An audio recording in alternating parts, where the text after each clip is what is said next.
Hi, my name is Caitlin Ferris, and for my course project, I chose first grade science. So the TEKS that I chose comes from TEK number 10, which is about organisms and environments. The student knows that organisms resemble their parents and have structures and processes that help them survive within their environments. This is a very broad TEK, so I singled out lesson D, which is to observe and record the life cycles of animals such as a chicken, frog, or fish, and I will be focusing my activity on the life cycle of a frog. So the main lesson or activity would be to draw the life cycle of a frog.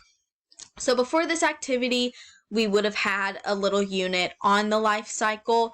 So this is more of kind of a little bit of an assessment to see how well they remember it.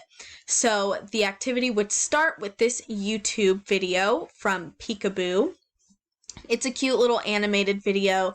I have the link to it at the end if you would like to watch it.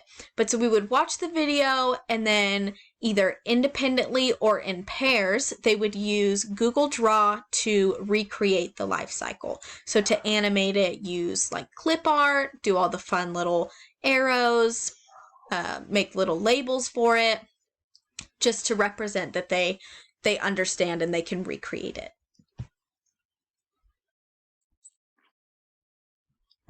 All right, so for differentiation, for the gifted students, they would be able to include broader details, kind of go above and beyond with their life cycle if they would prefer. English learners can use both their native language and English to describe their drawing and in their labels. And then special needs students can collaborate with other students to complete their drawing together if they need or if they would prefer. So for applications in technology, we would need YouTube to watch the video on, Google Draw to complete the assignment, and then a projector or Promethean board to watch the video on, and then computers or Chromebooks to do the activity. So getting into the ISTE standards, for learner, it would be my responsibility to stay current with research that supports improved student learning outcomes, including findings from the learning sciences, so that my students can learn with fresh, relevant, and interactive technologies like Google Draw and YouTube. For citizen, I will mentor students in safe, legal, and ethical practices with digital tools and the protection of intellectual rights and property. Since they're first grade, they don't quite understand the weight of legal and ethical practices quite yet, but it's never too early to start implementing that so that they would be able to practice creating their own work in an online format in a respectful, safe, and legal manner. For leader, I will advocate for equitable access to educational technology, digital content, and learning opportunities to meet the diverse needs of all students so that my students can have access to technology integrated into lessons in a format that benefits all of their own specific needs. For collaborator, I will collaborate and co-learn with students to discover and use new digital resources and diagnose and troubleshoot technology issues so that my students can learn the values of collaboration with fellow students and problem-solving skills with the tool of technology throughout the activity using the Chromebooks and Google Draw. For designer, I will design authentic learning activities that align with the content area standards and use digital tools and resources to maximize active and deep learning. So my students will be able to demonstrate what they have learned through the activity with Google Draw using design skills.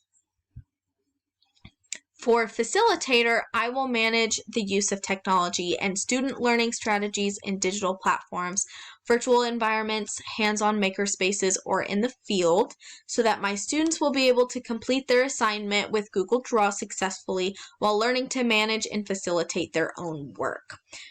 I am going to leave up the option where they can work individually or in pairs, but they still will be able to learn to manage and facilitate their own work to make sure it gets done. For analyst, I will provide alternative ways for students to demonstrate competency and reflect on their learning using technology so that the students can show their understanding of the life cycle of a frog in a more creative format. For assessment, this would be a formative assessment because it promotes further improvement of student learning during the learning process, as well as help the students to see and hit the target identified in the unit, and it helps me to identify student needs and evaluate the best way to respond. So if a student came back with their assignment, their life cycle of a frog was not right, that would tell me that maybe during stations or something I could pull them behind and we could work on it a little more. For SAMR, this activity would be a substitution with technology because this activity could be easily completed without any technology, but it does make it much more fun and interactive for the students. For Bloom's taxonomy, the areas in the triangle that we would be covering with this activity would be to remember, understand, and apply. They would need to remember the different parts of the life cycle, understand what part goes where and why, and then be able to apply it as they recreate it on Google Draw.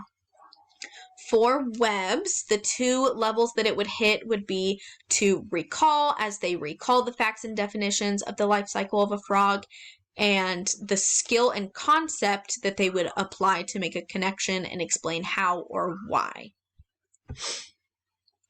For my backup plan, since this is kind of a substitution type activity with technology, my lecture style would be more of a verbal instruction instead of using the YouTube video.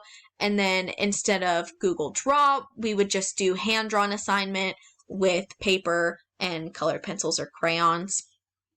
It conveys the same concept and objective just without the use of technology. And here are my references. This is just the YouTube video. Thank you.